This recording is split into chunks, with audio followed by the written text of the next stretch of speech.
So do you, on your site, you have bass lessons, you have guitar lessons. The site is called Bass Face, so you seem to be a bassist at heart. Are you playing guitar as well on all these tracks? Well, the way I work then is that I pretty much write the majority of the music. So for the last record, I wrote 25 to 30 new tunes for this record. I then have, or very luckily have, a couple of guys in the band that I work with. Mitch Gasser, who's a fantastic guitarist, and Tom Price, who's a really good drummer as well. So I then take my works to those guys, and we will then make a band decision in terms of the material that we use. So the new record has 12 new songs on it of those 25 songs, and that will be a band kind of decision and a management decision in terms of what ones of those songs are used. But certainly at its inception, I pretty much single-handedly put everything together. Absolutely.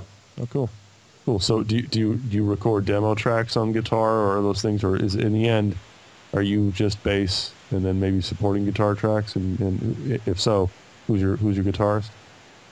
No, I will tend to write and record everything and put out the initial arrangements at home on a small Mac-based studio system, and I'll program drums, I'll play guitars, I'll play bass, I'll sing and do those kind of things. And then at a later date, when those tunes are ready in their entirety, I'll then involve the rest of the band in terms of perhaps some slight modifications, rearrangements, and just how the songs are going to appear on the final record, really. Cool. How long has this been going on? And this solo work? Well, it's it's solo but collaborative, which is a nice mix, by the way. I've been talking to recently several, not for this site, but also bands like Zappa.com, solo impresario type guys who I'm in the same camp as a musician. Difficult to get your vision, or easy to get your vision cooked up in the mad laboratory of the studio, but not so easy to enlist like-minded fellows who would support you. Anyway, I don't know where I was going with that, but let me just circle back and say, is that the way you've arranged it? I mean, the band is named for you, but is it collaborative? Do you have guys who are on the payroll? You know, are you successful enough to support these guys in the band, or are they just mates and support you morally and as you try to get your solo career going? Well, I think in terms of the concept of a solo sort of identity, that's not so much the case. The fact of the matter is that as you probably well know, that the existence of a band is a very, very tricky state of affairs, really. And if you're someone that has an idea, if you're someone that has a vision for the kind of thing that you want to do, then really the onus is on you to take responsibility to enable that, really. And that's the only way I see it. I don't see this as a solo one-man band type deal.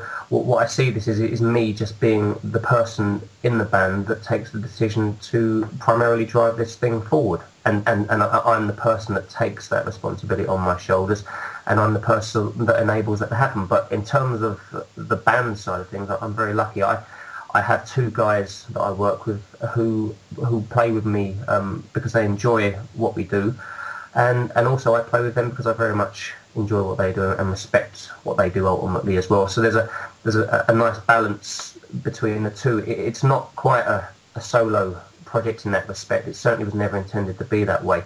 It's very much a band when the band can exist and when the band can do the things that it needs to do. But what I don't tend to do when that isn't the situation, because the guys are based in other countries and things like that, what I try not to do is have a situation where we've got too much dead time.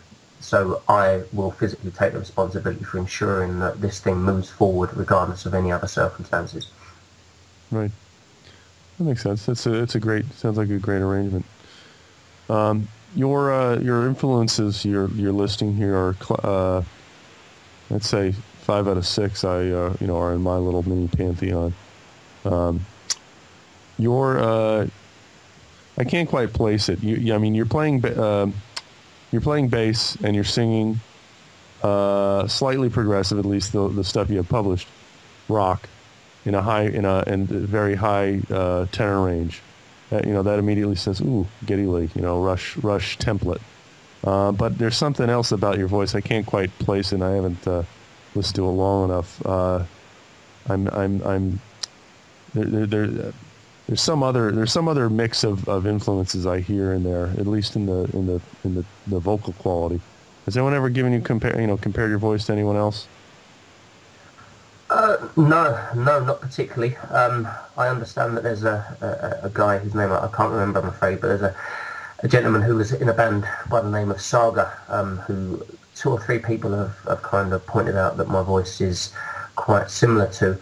I mean, we're all born with a voice, and that voice has the timbral quality that your voice has, and I certainly wouldn't ever kind of say, I would put what I do in with the likes of Geddy Lee or with Robert Plant or with whoever it happened to be. Really, I certainly have a wide sort of range of things and voices that I like, and the way that I've developed my voice in that regard is simply by trying to add a little bit of all the great vocalists that I enjoyed growing up. That could be Geddy Lee, it could be Phil Collins, it could be it could be Jack Bruce, it could be any number of people, really. Right. Now I hear you. It's they used to call Geddy, he still is kind of a wailer, a lot harder edge when he was younger. But yeah, you're definitely not a wailer. You have more of a rounded tone, even though the pitch, the register is quite as high, just like Geddy's or Sting's or any of those other guys you mentioned, Robert Plant. Yeah, I mean, it's absolutely not a planned thing. It's where I'm comfortable singing. Actually, my speaking voice is relatively low, so it comes as quite a surprise when I can kind of hit some of the notes that I can hit. But it's just where I feel natural. I'm very instinctive about these things, and I believe that this should be a very instinctive process. And it just so happens that those were the melodies and